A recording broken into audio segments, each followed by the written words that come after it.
morning guys. So welcome back to our channel. So gagawin natin yung video natin ngayon na program ay nag-request yung isang kaibigan natin, si Sir Carlos Naval, dun sa Messenger. Paano daw gumawa ng file archiver gamit ang file system.io.compression library, which is added for the new .NET framework. So, paano natin gagawin? So, we're going to show it. So, stay tuned. So, let's start.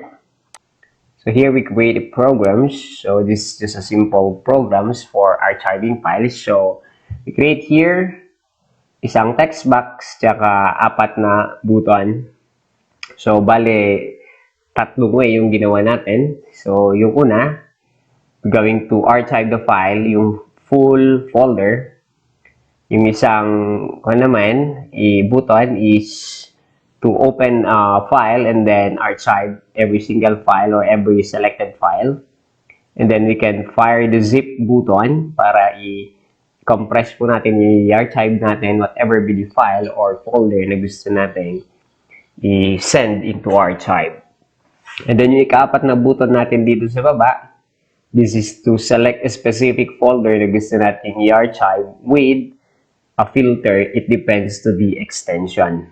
Ayan. And then don't forget to insert folder browse dialog, open file dialog, and a save file dialog. And of course, in our save file dialog, do not forget to set its properties, i-multi-select, set it into true so that every file na isa-select natin, it could be 1 or 2 or more files isa-select natin ay pwede nating i-compress based on our selection. So let's start with the code to explain. So dito sa browser folder dialog, so we set here of course a boolean variable. Ang pangalan niya is directory. And then that button, we name that button to that click. So folder browse dialog. So dialog result, we set a variable here, result equals folder browser dialog 1 that show dialog. So, if the result equals dialog result, whatever be the folder na isa-select po natin, so ilalagay niya ngayon yung location ng folder na yan dun sa may text box. The exact path or the exact address, ilalagay niya sa text box. And we will set the value of is directory, which is a boolean, into true. Ayan. And then the second button, we named that button 3. So that is the using of the open file dialog. Ayan, so we declare also a variable name result and let's browse a file dito. If the result exactly whatever be the file or files or multi-selected file, gusto natin i-set into archive, anong gagawin niya? So we declare here a variable which is an string array name files. And then, open file dialog dot file name. So, i-open niya po lahat yan. Kung iisa lang siya, okay, tatanggapin niya pa rin. And then, if 2 or more file yung gusto natin i-select and set to archive, it would be splitted into a comma separated based on its file name. And then, isa-set natin yung boolean variable natin is directory is equal to false.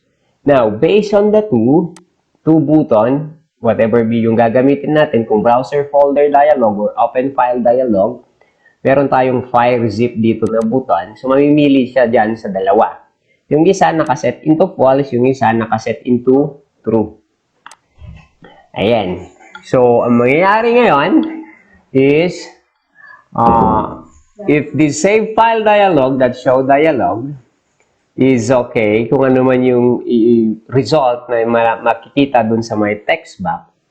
If its directory, it is based whether it is false or true. Kung folder yan, ang gagawin natin is zip file that create from directory. Yung pangalan niya ay matatagpuan dito sa file dialog.file name at yung location ay nandito sa my text box 1.txt. The same true kapag ito ay false, okay, ito yung open file dialog. So, i-split niya yung comma separated lahat ng files nandun sa may text box. At ang gagamitin natin is we're going to use the zip archive.zip. We name the variable zip. And then we open it, zip file.open. Isi-save natin siya. At i-create based dun sa files natin. So, we use a loop here for each string file and files. And kapag file ang gagawa natin or isi-send natin ng archive, so we create zip.create entry from file, which is different kapag directory siya or folder. Create from directory. Then, kukunin niya yung pangalan ng file, and then yung location ng file, and then i-compress niya into level. Compression level niya is optimal. And then don't forget to put the zip dispose para okay po yung pagka-close niya. And it will display a message back, file is successfully sent to archive.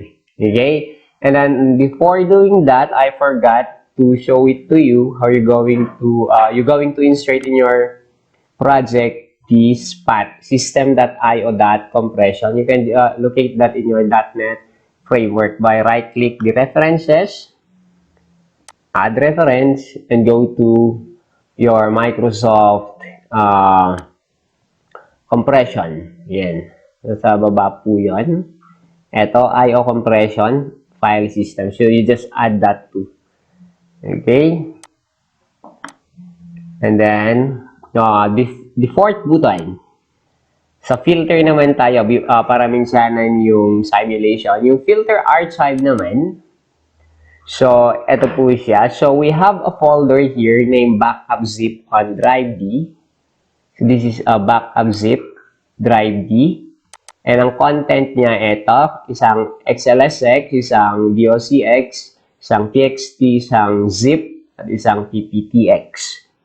Now, mangyayari dyan, so, we create a variable folder to zip. This is the location. Ito yung isi-zip natin, backup zip.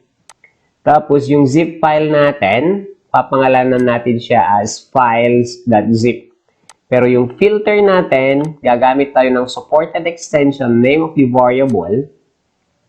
Yung filter natin is lahat ng may PPTX at may .docx na extension, yun lang yung pwedeng mo archive. So, you can insert also additional or another extension here. Just put some comma. Ayan. And then, using zip archive, so zip file.open, almost the same how we do the, the file, open file dialog kanina. And then, we create here a directory info. Why directory info? To get all the details dun sa directory na yan. So, ipapasa natin kay DI yung magiging laman ni folder to zip. And then, we declare here an array named file to archive, which is file info. Lahat ng information ng file, papasa natin kay directory.getFiles. And we do a loop here. File to archive in files to archive. So, files to archive yung galing dito sa file info. And we create another file info variable here named file to archive. And then, if, eto na po, yung supported extension natin. If supported extension that contains whatever be the path dun sa extension na mayroong extension ng PPTX or DOCX, iti-test niya kung meron, and then, i-create entry from file po natin, which is the same from the collision yung ginawa natin kanina sa open file dialog. And then, kung meron siya matagpuan, so, i-compress po niya based dun sa pagka-filter ng file natin mula sa PPTX or DOCX. So, let's simulate. So, just click Start.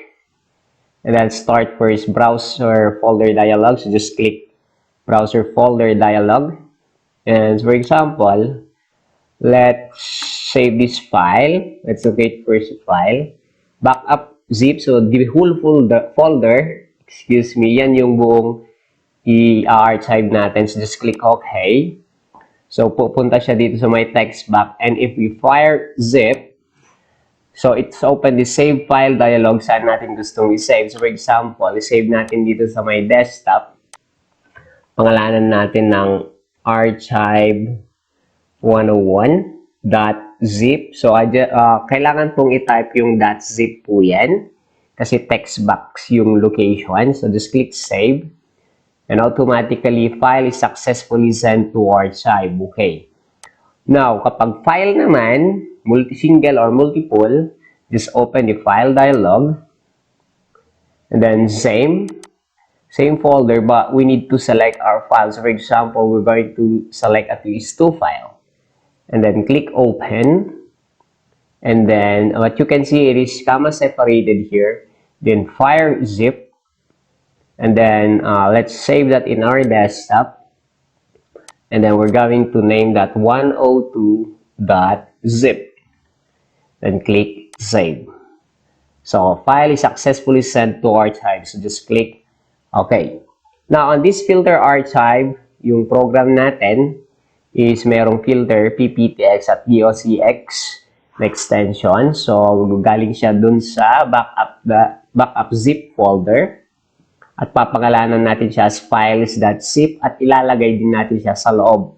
So if we're going to click filter archive, so filter file is successfully sent to archive. Just click OK. Let's end the simulation and let's double check the output. So using the folder file dialog on the desktop, so we have here the 101. So the whole folder, yung content niya, yun yung in-archive natin. So ito po yung mga files. Ayan. And then dun sa open file dialog naman, so archive 102.zip, we selected only kanina, yung dalawa. So ito po siya. And then yung pangatlo is nasa backup.zip, ang pangalan is files.zip. Ito, so lahat ng my PPTX sa DOCX lang dapat yung na-backup dito. So if we're going to open, so we have only the DOCX and PPTX extension on our file. So that is it guys. So ganyan lang siya kadali kung paano gawin yung archiving ng files with filter or user folder browse dialog or even use of the file dialog. So thank you for watching.